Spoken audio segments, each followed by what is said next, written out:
नमस्कार दोस्तों, मैं राजू व्हाट्स एनालिसिस में आप सभी का स्वागत करता हूं। तो हम लोग लास्ट क्लास में पढ़े थे कि अभाज्य गुणनखंड की संख्या ज्ञात करना, यानी कि अब तक हम बात किए थे एक स्पेशल गुणनखंड यानी जो अभाज्य हो। लेकिन आज का हमारा टॉपिक है गुणनखंडों की संख्या ज्ञात करना। और गुणनखंडों में हम ये नहीं कह रहे हैं कि आपको अभाज्य गुणनखंड ज्ञात करना है या भाज्य गुणनखंड ज्ञात करना है। हम केवल बोल रहे हैं कि गुणनखंडों की संख्या ज्ञात करना है। तो इसमें अभाज्य भी शामिल हो सकता है, भाज्य भी शामिल हो सकता है, दोनों शामिल हो सकते हैं। तो इस बात को आप लोग ध्यान रखिएगा। अगर हम बात करें गुणनखंडों की संख्या ज्ञात करने की, तो इसमें दोनों गुणनखंड शामिल हो सकते हैं, भाज्य और अभाज्य। अगर हम बात करें सिर्फ अभाज्य गुणनखंड की, तो उसमें सिर्फ अभाज्य ही शामिल होते हैं। जैसे कि लास्ट क्लास में हम लोग पढ़े थे कि अभाज्य गुणनखंड ज्ञात करने में तो सिर्फ हम अभाज्य गुणनखंड ही ज्ञात कर रहे थे। चलिए बात करते हैं हम आज गुणनखंडों की संख्या ज्ञात करने के लिए। लेकिन इससे पहले एक बात हम बताना चाह रहे हैं। कुछ दोस्तों ने पूछा था कि सर आप डायरेक्ट करके चले गए थे या डायरेक्ट करके बता दिए थे, तो क्या और भी मेथड है जो हम अभाज्य गुणनखंड निकाल सकते हैं? देखिए, जो मेथड है सब एक ही जैसे होते हैं, बस उनका रूप बदला होता है। सबका सिद्धांत एक ही होता है, कोई भी मेथड हो निकालने के लिए। जैसे अभी हम बात किए थे कि लास्ट में हम कैसे निकाले थे अभाज्य गुणनखंड। जैसे हम मान लीजिए एक ले रहे हैं एग्जाम्पल के रूप में 48 को। अगर हम आपसे बोले थे कि इसका अभाज्य गुणनखंड निकालना है, तो हम आपसे कहे थे कि आप कोई भी आपके दिमाग में अगर इसके दो पार्ट याद आ रहे हैं जिनका गुणा करने के बाद 48 प्राप्त हो रहा है, तो आप उसको लिख लीजिए। जैसे हम कहे थे, अभी हमारे दिमाग में आ रहा है 6 8 48। चलिए, तो लेकिन इसमें देख रहे हैं ये अभाज्य नहीं है, ये भी अभाज्य नहीं है। तो क्या आगे ये टूट सकती है? जी बिल्कुल टूटेगी। ये 3 गुणे 2 हो जाएगा और ये हो जाएगा 2 गुणे 2 गुणे 2। यानी कि इसको हम लिख सकते हैं 3 घाते 1 गुणे 1 2, यहाँ 3 2, यानी कि 2 के घाते 4 बराबर 4 धन 1। इस हाथ जोड़ लेंगे, यानी कि जब ये अभाज्य संख्याएं हमको मिल जाती हैं तो घाते जोड़ लेते हैं। वही घातों का योग ही अभाज्य गुणनखंडों की संख्या होता है। लेकिन चलिए, इसके अलावा भी हम एक चीज़ और बता दें आप लोगों को, आप इससे भी कर सकते हैं। जैसे यहीं पर बता रहे हैं, जैसे 48 को हम ले रहे हैं, तो आप स्टार्ट कैसे करेंगे? इसमें ये रूल है, आप स्टार्ट करेंगे सबसे छोटी अभाज्य संख्या से। यानी सबसे छोटी अभाज्य संख्या 2 है। 2 से पहले हम चेक करेंगे, अगर 2 से डिवाइड हो रहा है तो उसको 2 से हम डिवाइड करेंगे। अगर नहीं हो रहा है तो अगली अभाज्य संख्या हम चेक करेंगे, जैसे 3। इसके बाद अगर नहीं हो रहा तो फिर 5 7, इसी तरह हम बढ़ते जाएंगे। चलिए हम स्टार्ट करते हैं सबसे छोटे से 2 से। 2 24 दूनी 48, फिर हम डिवाइड करेंगे 12 दूनी 24, फिर डिवाइड करेंगे 2 छक 12, फिर डिवाइड करेंगे 2 तिहाई 6, फिर 3 एकम 3। तो हम देखें इस तरह से हम डिवाइड कर लें। तो आपको फिर ये चुनना है, ठीक है, आपको ये चुनना है। जैसे इसमें क्या है, 2 के घाते 4 गुणे 3 के घाते 1, यानी 1 2 3 4 आ गया ना, 2 घाते 4 गुणे 3 घाते 1। इसमें भी हम देख रहे हैं ये भी अभाज्य, ये भी अभाज्य, तो घातों को हम डायरेक्ट जोड़ लेंगे, 4 1 5। इसमें भी 5 आया, इसमें भी 5 है, कोई अंतर नहीं है। दोनों मेथड से कोई भी अंतर नहीं है। बस आप समझ कैसे रहे हैं, ये समझ रहे हैं या ये समझ रहे हैं या दोनों समझ रहे हैं? दोनों समझ रहे हैं तो बहुत अच्छी बात है, दोनों में कुछ अंतर नहीं है। बस ये थोड़ा लेंदी है, ये थोड़ा शॉर्टकट है, लेकिन दोनों हैं बेसिक ही। तो आप कोशिश करिए इसको समझने के लिए, ये तो आपको नॉर्मली आ ही जाएगा, इससे आप जल्दी कर लेंगे, ठीक है। तो चलिए हम बात करते हैं अब अपने आज का टॉपिक है गुणनखंडों की संख्या ज्ञात करना, उस पर बात करेंगे।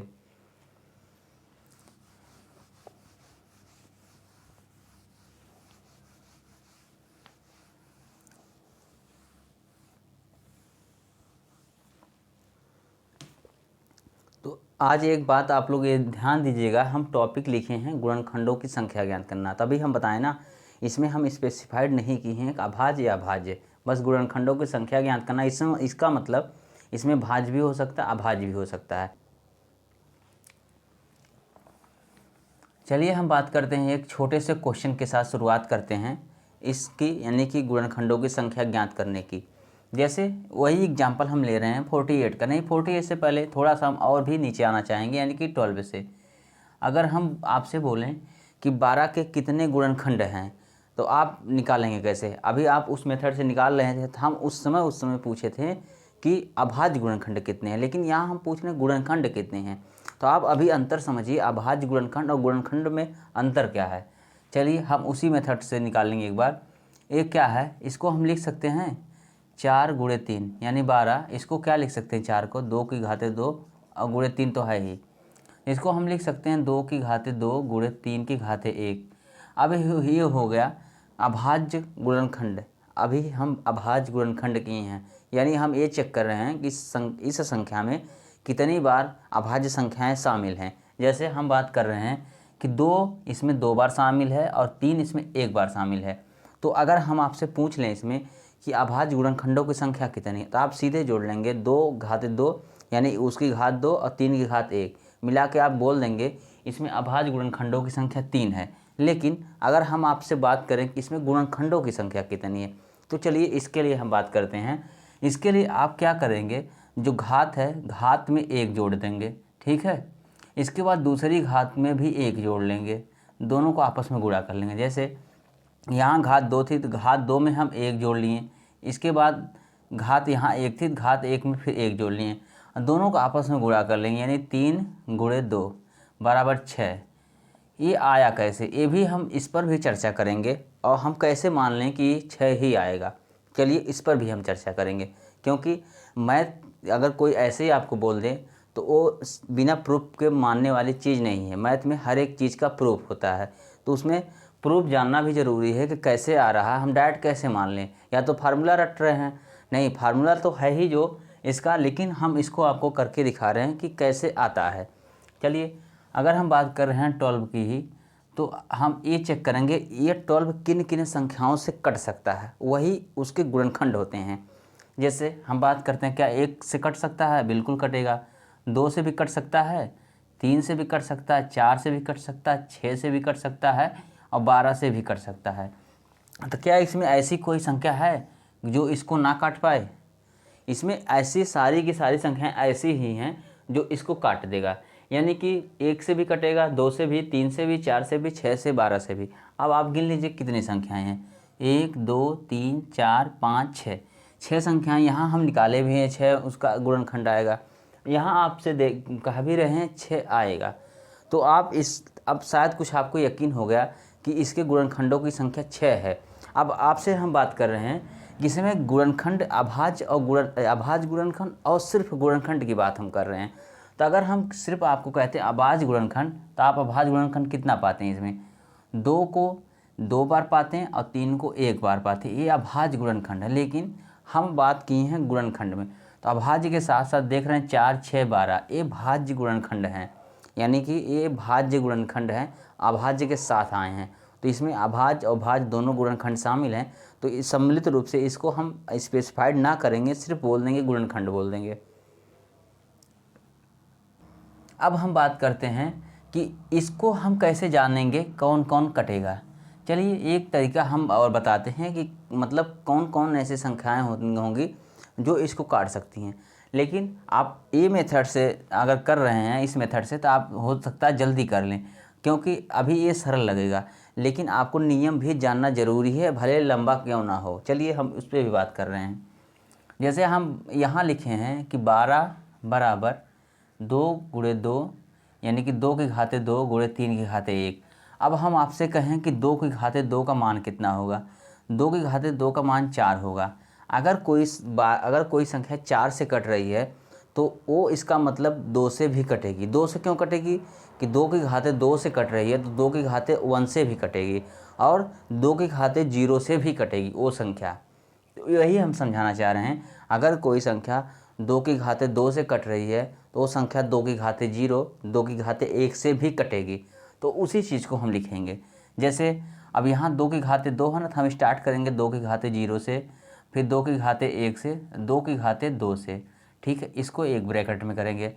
इसके बाद 3 है, अभी हम बात किए 2 की घाते 2 है, उसी तरह हम 3 की बात करेंगे, 3 की घाते 1 है। अगर हम कहें कि कोई संख्या 3 की घाते 1 से कट रही है, इसका मतलब 3 की घाते 0 से भी वो संख्या कटेगी। तो वही बात यहाँ भी हम लिख रहे हैं, 3 की घाते 0 और 3 की घाते 1, ये हो गया। चलिए अब इसको क्या करेंगे, आप देखेंगे यहाँ 3 संख्याएँ आई हैं, 3 गुणे यहाँ पर कितनी संख्याएँ, 2 संख्याएँ आई, इनको आपस में गुणा कर देंगे 6, ये आ जाएगा 6, यानी कि यहाँ गुणनखंडों की संख्या 6 आ गई। जो कि हम लोग निकाले भी थे।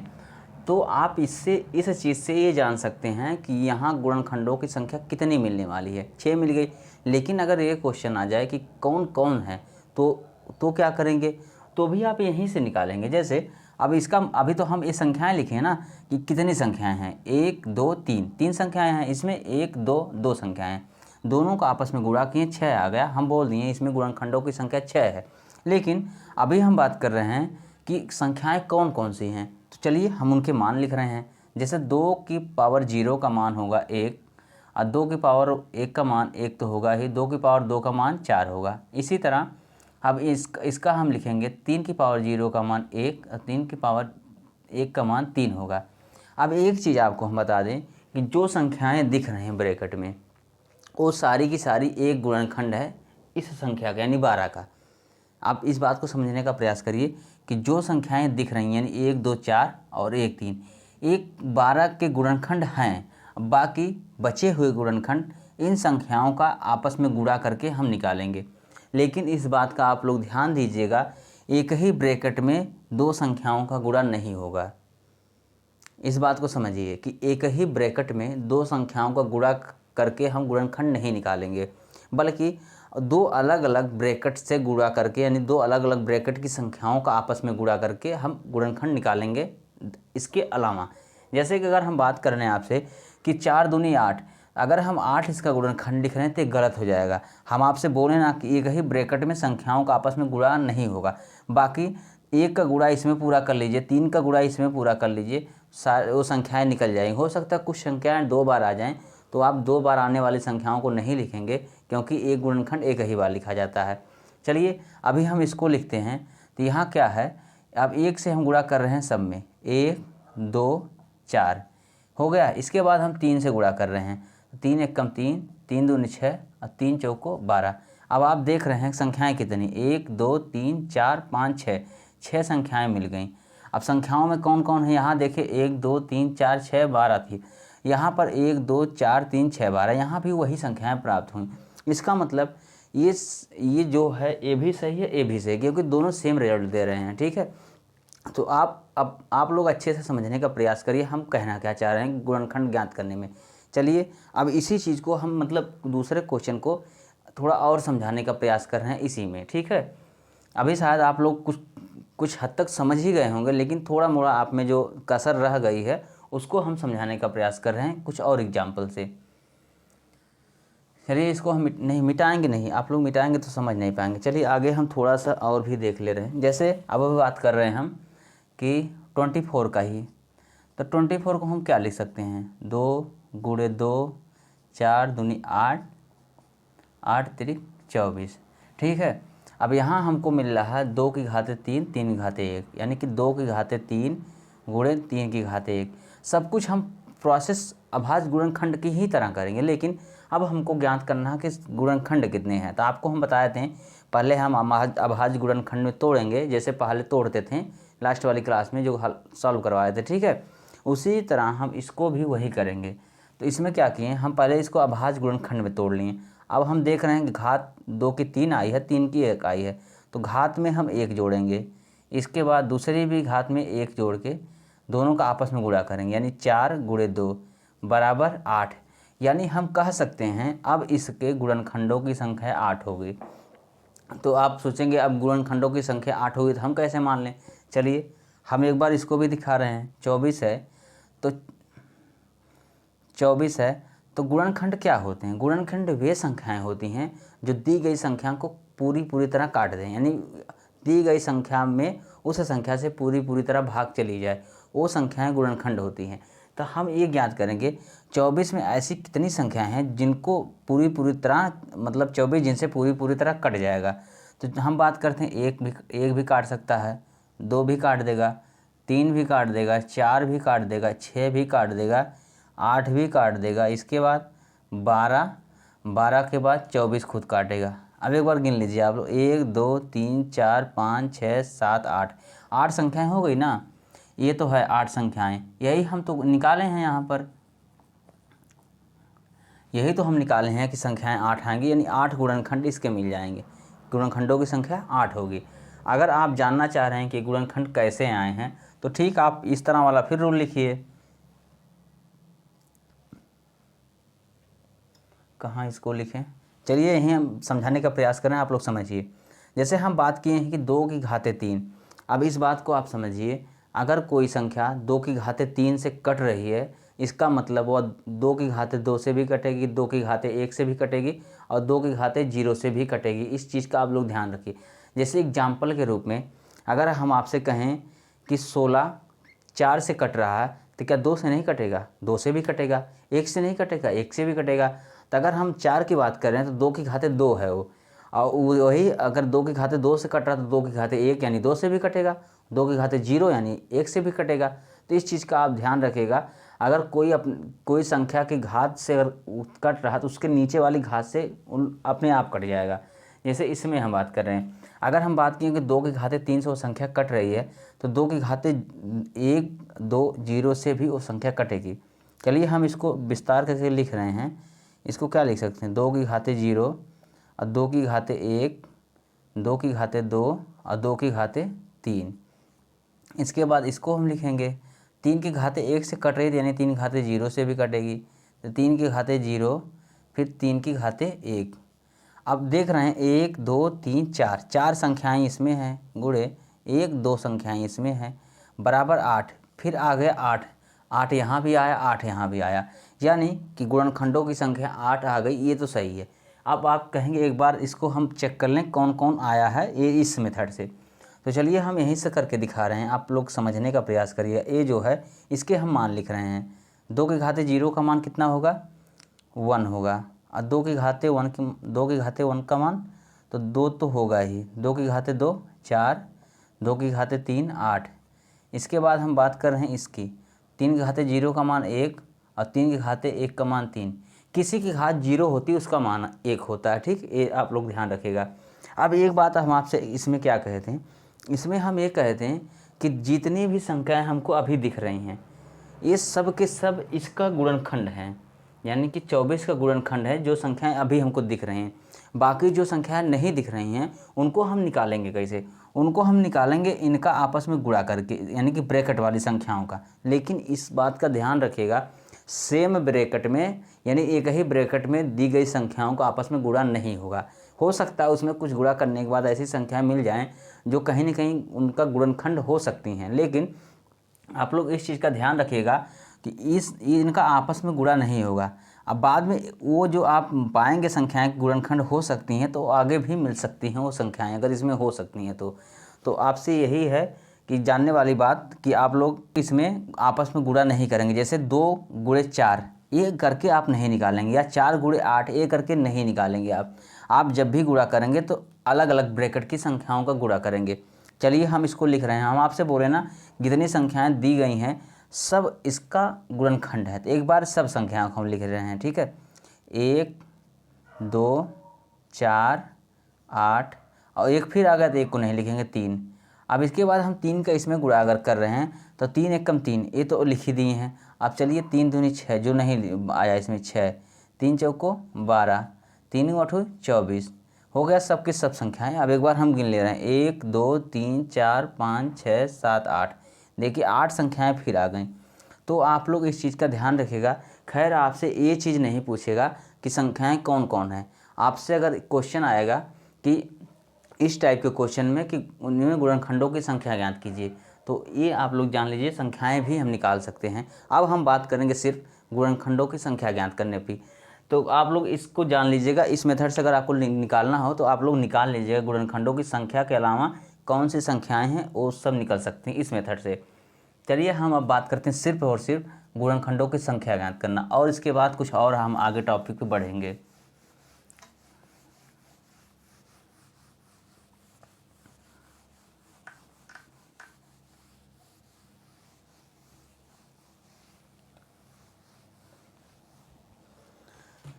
अगर हम आपसे कहें कि 60 में गुणनखंडों की संख्या क्या है, 60 में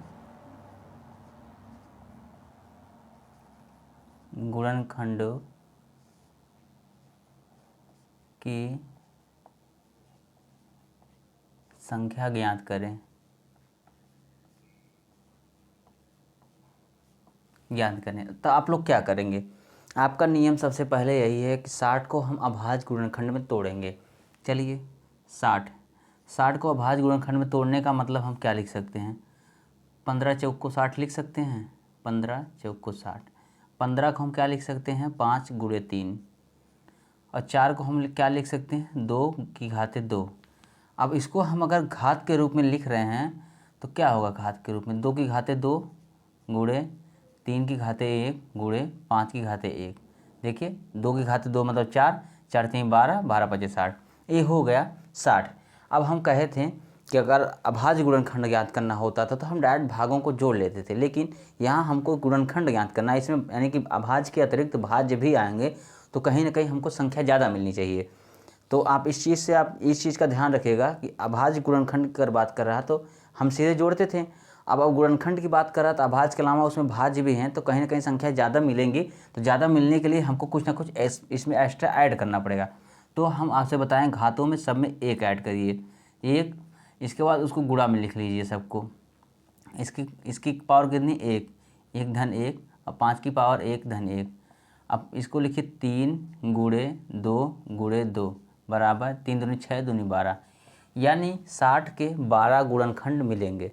अब आप निकाल सकते हैं इस मेथड से कि 2 की घाते 0, 2 की घाते 1, 2 की घाते 2, इस तरह करके आपस में। चलिए हम एक बार इसको करके दिखा दें, लेकिन हम वो संख्याएं अब नहीं लिखेंगे। जैसे कि इसको हम लिख रहे हैं 2 की घाते 0, 2 की घाते 1, 2 की घाते 2, एक ब्रैकेट में। इसके बाद हम बात करें 3 की घाते 0, 3 की घाते 1, एक ब्रैकेट में। 5 की घाते 0, 5 की घाते 1, एक ब्रैकेट में। कितनी संख्याएं यहाँ पर, 3। इसके बाद यहाँ कितनी संख्याएं, 2। इसके बाद यहाँ कितनी संख्याएं, 2। अब गुणा करें, 3 दूनी 6 दूनी 12, 12 संख्याएं मिल गई।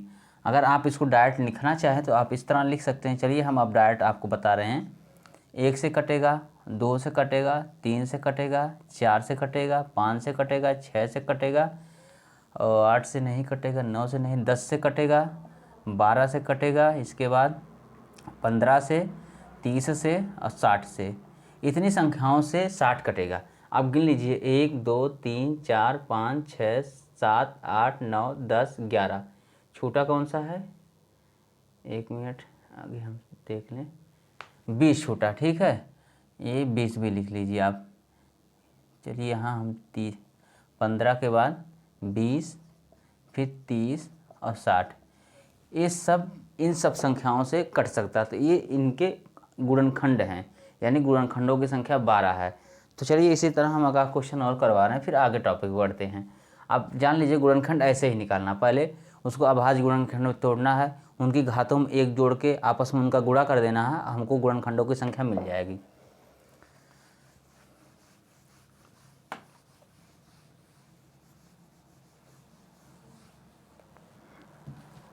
अगर इसी में हम बात करें 540 में गुणनखंडों की संख्या ज्ञात कीजिए। तो इसको क्या करेंगे, हम 540 को पहले तोड़ेंगे।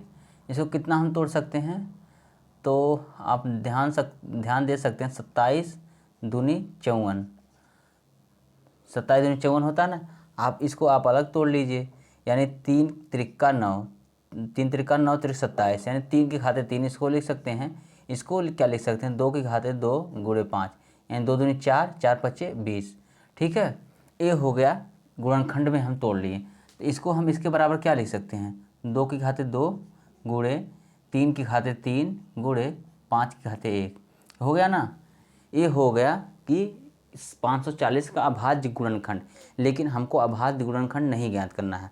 अभाज्य गुणनखंड ज्ञात करना होता तो हम सीधे सीधे भाग को जोड़ लेते, यानी घात को जोड़ लेते हैं। लेकिन अभी है हमको सिर्फ गुणनखंड ज्ञात करना है। तो गुणनखंड में अभाज्य भाज्य दोनों सम्मिलित होंगे, तो कहीं ना कहीं संख्या ज़्यादा प्राप्त होनी चाहिए। तो ज़्यादा प्राप्त होने के लिए हम सबके घातों में 1 जोड़ते हैं, 3 धन 1 धन 1 धन 1, ठीक है। यहाँ हो जाएगा 3 गुणे 4 गुणे 2, तो 4 3 12 दूनी 24, यानी 540 के 24 गुणनखंड प्राप्त होंगे। उसमें 1 भी शामिल होगा, अब खुद 540 भी शामिल होगा, इस बात का ध्यान रखिएगा। तो अब आप लोगों को अब बताने की ज़रूरत तो नहीं पड़नी चाहिए आगे कि कोई भी अगर संख्या दे दी, आपसे पूछ लिया गुणनखंड ज्ञात करना, तो कैसे ज्ञात करना है। अब आप लोग इसी मेथड से गुणनखंड ज्ञात कर सकते हैं। अब हम बढ़ते हैं अगले टॉपिक पे कि उसमें गुणनखंडों की संख्या तो हमको ज्ञात ही करनी थी, लेकिन अब हम आपसे कहें सम गुणनखंडों की संख्या ज्ञात करनी है और विषम गुणनखंडों की संख्या ज्ञात करनी है, तो कैसे ज्ञात करेंगे। चलिए इस बारे में भी हम बात करते हैं। अब हम फिर पहुँचेंगे छोटा सा क्वेश्चन लेकर, बहुत बड़ा क्वेश्चन तुरंत समझाएंगे तो कन्फ्यूज हो जाएंगे। चलिए हम फिर उसी पे पहुँचेंगे, छोटे से एग्जाम्पल जो पहला हमारा था 12 वाला, उसी पे हम चल रहे हैं। क्योंकि देखिए छोटा लेने का मतलब क्या है, छोटा लेने का मतलब आपको जैसे वहाँ अगर डायरेक्ट आप देखना भी चाहेंगे तो आराम से देख सकते हैं। अगर हम 540 ले लिए, आपको 24 गुणनखंड करके दिखाएंगे तो थोड़ा लंबा हो जाएगा। तो आप अगर इतना विश्वास कर ले रहे हैं कि 12 पे हो रहा है, 24 पे हो रहा है, 60 पे विश्वास हो रहा है, तो इसका मतलब 540 पे भी वो चीज़ सही होगी। ठीक है, इस चीज़ को आप लोग समझिए। चलिए हम 12 पे बात करते हैं। अब हमारे पास क्वेश्चन क्या है, चलिए हम पूरा क्वेश्चन लिख लेते हैं। 12 के गुणनखंडों की संख्या ज्ञात कीजिए।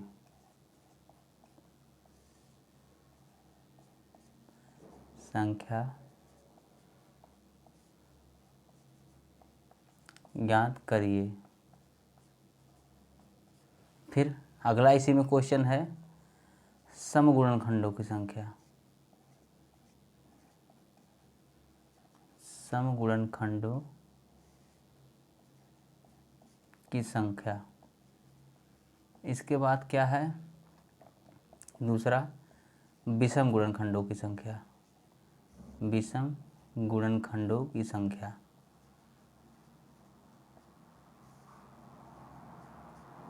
खंडों की संख्या। अब हमारे पास इसमें 3 गुणनखंड हैं, यानी मतलब 3 क्वेश्चन है इसमें। एक पहले तो हमको 12 का गुणनखंड ज्ञात करना, कितने गुणनखंड है। इसके बाद उन गुणनखंडों में हमको ज्ञात करना कितने सम गुणनखंड है, और फिर ज्ञात करना कितने विषम गुणनखंड है। चलिए हम अपना उसी नियम को लेकर चलेंगे जो 12 वाला में था। जैसे कि 2 की घाते 2 करेंगे, 3 की घाते 1 करेंगे। अब हम क्या करेंगे, घातों में हम 1 जोड़ते हुए गुणा कर लेंगे आपस में। 2 धन 1, 1 धन 1 बराबर 3 गुणे 2 बराबर 6। ठीक है, अब हम कहें कि इसमें 6 टोटल गुणनखंडों की संख्या है, तो हमारा पहला आंसर क्या आ गया, गुणनखंडों की संख्या की संख्या। अब ज्ञात करना है दूसरा, क्या हमको ज्ञात करना है, सम गुणनखंडों की संख्या। तो सम गुणनखंड के लिए आप लोग इतना ध्यान रखिएगा, जो एक घात दी रहती सम की उसको हम एज इट इज लिखते हैं। इसके बाद जो विषम की घात रहती है उसमें एक ऐड करके मल्टीप्लाई कर देते हैं। फिर से समझिए, अगर हमसे पूछ रहा है कि सम गुणनखंडों की संख्या ज्ञात करनी है, तो जो सम गुणनखंड की यानी कि सम संख्या की घात रहती है उसको हम वैसे ही लिख देते हैं। बाकी जो विषम गुणन यानी विषम की घात रहती है, देख रहे हैं ना, ये 2 सम है और 3 विषम है, तो यानी कि जो सम की घात रहती है उसको हम वैसे ही लिख देते हैं, और जो विषम की घात होती है उसमें 1 जोड़ के सम वाली घात से गुणा कर लेते हैं। जैसे यहाँ 2 की घात 2 थी, 2 सम है, उसकी घात को हम ऐसे ही लिख लिए, लेकिन 3 विषम है, उसकी घात 1 है, उसमें 1 जोड़ के इसको ऐसे ही गुणा कर लिए, यानी कि 2 गुणे 2 बराबर 4। ये हो गया सम गुणनखंडों की संख्या। सम गुणनखंडों की संख्या, गुणनखंडों की संख्या। इसके बाद विषम गुणनखंडों की संख्या की हम बात करते हैं, तो आप ये भी निकाल सकते हैं कि जो टोटल गुणनखंड है उसमें से हम सम गुणनखंड निकाल देंगे तो विषम गुणनखंड बच जाएगा। जैसे कि एक है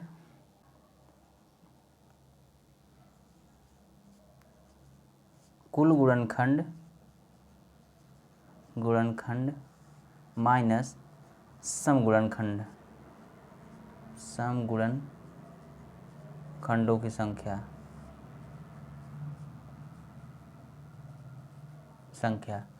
जैसे कुल कितना आया था, 6 आया था, 6 में अगर हम 4 घटा रहे हैं तो 2 आ जाएगा। ये विषम गुणनखंडों की संख्या, विषम गुणनखंडों की संख्या। और बाकी अगर आप बाई फार्मूला या बाई मेथड से चलना चाह रहे हैं तो आप क्या करेंगे, जितनी विषम संख्याएं हैं उनकी घात में 1 जोड़ के आपस में गुणा कर लेते हैं। तो यहाँ पर हमारे पास एक ही विषम संख्या है, तो हम एक ही यानी कि 3 की घात 1 है उसमें 1 जोड़ लेंगे तो भी आ गया 2।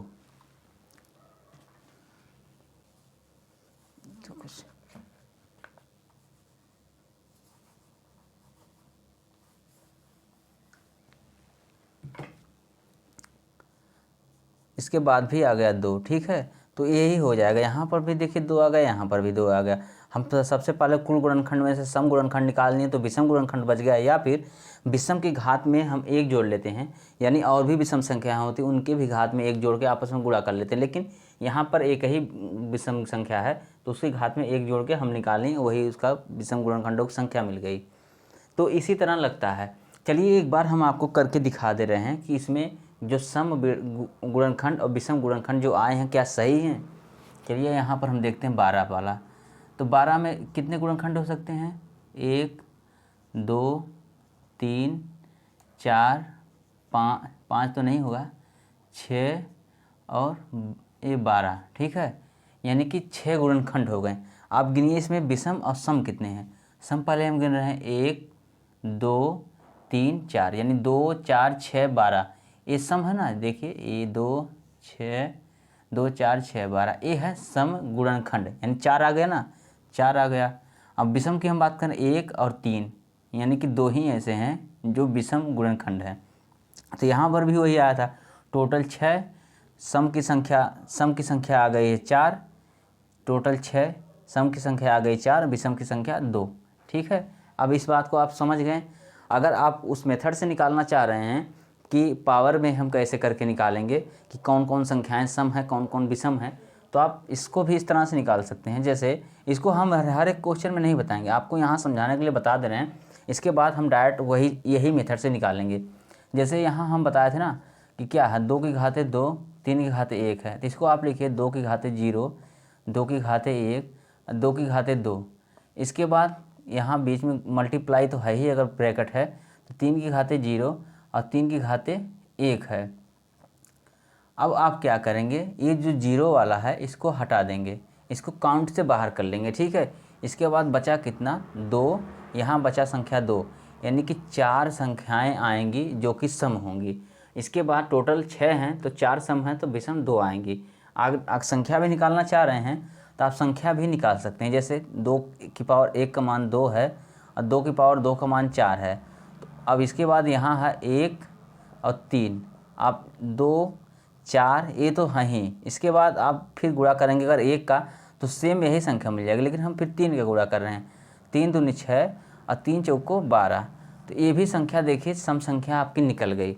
ठीक है, अगर हम विषम की बात करते हैं तो बची हुई जो संख्याएं होंगी वो विषम संख्या होंगी, या टोटल संख्या में से हम सम निकाल देंगे तो फिर विषम संख्या मिल जाएगी।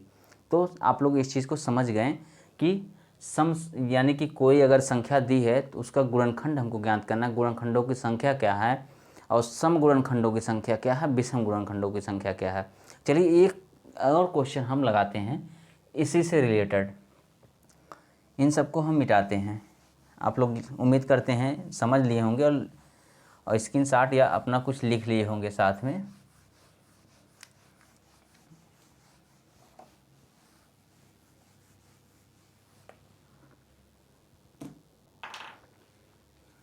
चलिए जैसे अगर हम यहाँ बात कर लें अब कितना लिखे, चलिए हम 36 की बात कर रहे हैं, 36 की। अब कह रहे हैं 36 के गुणनखंडों की संख्या ज्ञात कीजिए, सम गुणनखंडों की संख्या ज्ञात कीजिए, विषम गुणनखंडों की संख्या ज्ञात कीजिए। तो सबसे पहले आप वही रूल अपनाएंगे, 36 का हम अभाज्य गुणनखंड करेंगे बराबर 2 की घात 2, यानी 2 दूनी 4 और 4 9 36, 3 की घात 3। ठीक है, अब 3 की घात 2, 3 घात 3 नहीं, 3 की घात 2, यानी 2 दूनी 4 और 3 त्रिका 9, 9 चौक 36। ये हम अभाज्य गुणनखंड में कर लिए। हमसे कह रहा है कि गुणनखंडों की संख्या ज्ञात कीजिए, तो हम क्या करेंगे, सबके घातों में 1 जोड़ के आपस में गुणा कर लेंगे। यहाँ पर भी 2 धन 1 बराबर 3 गुणे 3 बराबर 9। हम कह सकते हैं इसके गुणनखंडों की संख्या 9 है। चलिए हम एक बार चेक भी कर लेते हैं। 36 किससे किससे कटेगा, 1 से कटेगा, 2 से कटेगा, 3 से कटेगा, 4 से कटेगा, 6 से कटेगा, इसके बाद 9 से कटेगा, 12 से कटेगा, 18 से कटेगा, 36 खुद 36 से कटेगा। कितना आया? 1 2 3 4 5 6 7 8 9, 9 संख्याएँ आ गई ना। ये है गुणनखंडों की संख्या। अब हम बात करते हैं कि इसमें सम गुणनखंडों की संख्या हम कैसे निकालेंगे। तो हम आपको बताए थे, अगर सम गुणनखंडों की संख्या निकालनी है तो आप सम संख्या के ऊपर जो घात रहेगी उसको ऐसे ही लिख लेंगे, लेकिन विषम संख्या की घात में 1 जोड़ के सम संख्या की घात के साथ गुणा कर लेंगे। जैसे यहाँ पर सम संख्या की घात कितनी है? 2 है, लेकिन विषम संख्या की घात भी 2 है, उसमें हम 1 जोड़ लेंगे। जोड़ने के बाद हो गया 3, यानी कि 2 गुणे 3 बराबर 6। ये हो गई सम संख्या, यानी कि सम गुणनखंडों की संख्या। सम गुणनखंडों की संख्या। अब विषम गुणनखंडों की संख्या की हम बात किए थे, टोटल में से हम सम निकाल देंगे तो बचा हुआ विषम मिल जाएगा। जैसे टोटल कितना था? 9। अगर 9 में से हम अगर निकाल रहे हैं विषम, पहले लिख दें विषम गुणनखंडों, विषम गुणनखंडों की संख्या बराबर 9 में से अगर हम 6 निकाल रहे हैं, 3 ही तो बचेगा ना। 3 विषम गुणनखंडों की संख्या। अगर उस तरह से नहीं निकालने हैं तो आपको ये भी बताए थे कि जो विषम संख्या की घात होती है उसमें 1 जोड़ के हम लिख लेते हैं। जैसे विषम संख्या की घात कितनी है? 2 है, और 2 में जब 1 हम जोड़ेंगे तो आएगा 3। यही हो गया विषम गुणनखंडों की संख्या। ठीक है, चलिए हम इसमें भी देख लेते हैं सम गुणनखंड 6 हैं कि नहीं। 2 4 6 12 18 36। अब गिनिए आप, 1 2 3 4 5 6, 6 गुणनखंड मिल गए सम वाले। विषम काउंट कर लीजिए, 1 2 3 3, 3 ही हैं बस। यानी कि आप जो यहाँ आप निकाले हैं, यहाँ आप देख रहे हैं, यानी कि साक्षात इसका दर्शन कर रहे हैं कि जो हम बता रहे हैं सही है कि नहीं। तो इसी तरह निकलता है गुणनखंडों की संख्या, सम गुणनखंडों की संख्या, विषम गुणनखंडों की संख्या। तो आप लोग इस पर प्रैक्टिस करिए, ढेर सारे सवाल लगाइए। देखिए, तो हम आपको समझाने के लिए छोटे छोटे एग्जाम्पल लिए हैं, आप बड़ी बड़ी संख्या भी ले सकते हैं। जैसे कि आप ले सकते हैं 1024 या 512, कुछ भी, मतलब आपके दिमाग में जो भी आ जाए, 972, जो भी आपके दिमाग में आ जाए, बड़ी बड़ी संख्या लीजिए, उसको सॉल्व करिए। सारा का सारा मेथड यही है। मेथड यही है, सबसे पहले हम अभाज्य गुणनखंड की ही तरह प्रोसेस में चलेंगे, यानी पहले अभाज्य गुणनखंड में तोड़ेंगे, फिर जो घात आएंगे उन घातों में एक एक जोड़ के इसके बाद आपस में गुणा कर लेंगे तो हमको गुणनखंडों की संख्या मिल जाएगी। अगर हमसे सम गुणनखंडों की संख्या पूछ रहा है तो सम संख्या की जो घात होती है उसको एज इट इज लिख देंगे। इसके बाद जो विषम संख्या होती है उसी घात में एक जोड़ के आपस में गुणा कर लेंगे तो मिल जाएगी सम गुणनखंडों की संख्या। विषम गुणनखंडों की संख्या के लिए टोटल में से हम सम गुणनखंडों की संख्या घटा के भी निकाल सकते हैं, या फिर जो विषम संख्या होती है उसकी घात में एक जोड़कर भी हम प्राप्त कर सकते हैं विषम गुणनखंडों की संख्या। चलिए, तो उम्मीद करते हैं आप लोग समझ गए होंगे। लेकिन एक चीज़ हम आपको जानने से पहले और बता दें, शायद आप लोग कन्फ्यूज जाएंगे। जैसे कि हम बात कर रहे हैं 60 की, थोड़ा सा एग्जाम्पल हम बात करेंगे 60। तो इसको हम क्या लिख सकते हैं? 12 चौ, यानी कि 2 घाते 2 3 घाते 1 गुणे 5 की घाते 1। ठीक है, 2 दूनी 4, 3 12 25 60। अब इसमें हम आपसे कहें कि टोटल गुणनखंड कितने हैं। देखिए, थोड़ा हम इसको जल्दी करेंगे कि आप लोग यहाँ समझ चुके हैं डिटेल में। तो टोटल गुणनखंड की अगर हम बात करें तो कितना करेंगे आप? 2 में 1 जोड़ेंगे, फिर इस 1 में 1 जोड़ेंगे, फिर इस 1 में 1 जोड़ेंगे, तो कितना आ जाएगा? 3 गुणे 2 गुणे 2, यानी 3 दूनी 6 दूनी 12। 12 गुणनखंड आपको मिल जाएंगे इसके टोटल। अगर हम आपसे सम की बात करें तो सम में क्या बताए थे आपसे कि जो सम की घात रहती है उसको ऐसे ही लिखेंगे, विषम की घात में 1 जोड़ लेंगे। तो यहाँ 2 विषम है। अब हम क्या करेंगे? तो क्या दोनों में जोड़ेंगे? हाँ, दोनों में जोड़ेंगे। जैसे यहाँ 3 की घात 1 थी, उसमें हम 1 जोड़ लिए। इसके बाद 5 की घात 1 है, उसमें भी 1 जोड़ लेंगे। अब गुणा करेंगे, 2 गुणे, यानी कि 2 गुणे 2 गुणे 2, तो आ जाएगा सम की संख्या 8 आ जाएगी। सम गुणनखंडों की संख्या 8 आ जाएगी। अगर हम विषम की यही बात करते हैं तो आपसे हम बताए थे टोटल में से सम को घटा देंगे, विषम निकल जाए, यानी 12 में से 8 घटाएंगे तो 4 आएगा, यही विषम गुणनखंडों की संख्या होगी। लेकिन हम एक मेथड से भी बताए थे कि जो विषम संख्या रहती है उसकी घात को 1 जोड़ के गुणा करके लिख लेते हैं, क्योंकि वहाँ एक ही हमको विषम संख्या मिल रही थी, हमको गुणा करने की जरूरत नहीं पड़ रही थी। लेकिन यहाँ हमको 2 विषम संख्याएं मिल रही हैं, तो यहाँ हम दोनों में लिखेंगे, गुणा करेंगे। जैसे 3 की घात 1 है, उसमें 1 जोड़ेंगे, अब 5 की घात 1 है, उसमें भी 1 जोड़ेंगे, यानी कि 2 गुणे 2 बराबर 4। यही तो आया था, 12 में से 8 घटाएं तो 4, ये आ गया, ये भी आ गया। तो यानी कि जो नियम है सब कुछ यही नियम है, ठीक है। अब आप लोग इस पर खूब सारे सवाल करिए और किसी भी बुक से करिए, लेकिन करिए, प्रैक्टिस करिए। बिना प्रैक्टिस के आप लोग कुछ नहीं कर पाएंगे, तो प्रैक्टिस आप लोग करिए, क्योंकि अब नियम इससे ज़्यादा कुछ नहीं होने वाला है। सब कुछ यही था। हम आपको सारे के सारे इसमें कॉन्सेप्ट बता दिए कि कैसे निकल के आ रहा है, हम कैसे प्रूव कर सकते हैं या कैसे हम चेक कर सकते हैं जो हम निकाल रहे हैं सही है गलत। आप सब करके देख लीजिएगा, सारे के सारे क्वेश्चन आपसे लग जाएंगे। बस आप लोग अगर इसको अच्छे से समझे होंगे तो उम्मीद करते हैं आप लोग इसको अच्छे से समझे भी होंगे और लगाएंगे भी। तो चलिए, तो हो गया टाइम आपसे विदा लेने का। तो अगर वीडियो आप लोगों को अच्छी लगी हो तो आप लोग उसको लाइक करिए, सब्सक्राइब करिए और दोस्तों को शेयर भी करिए। धन्यवाद।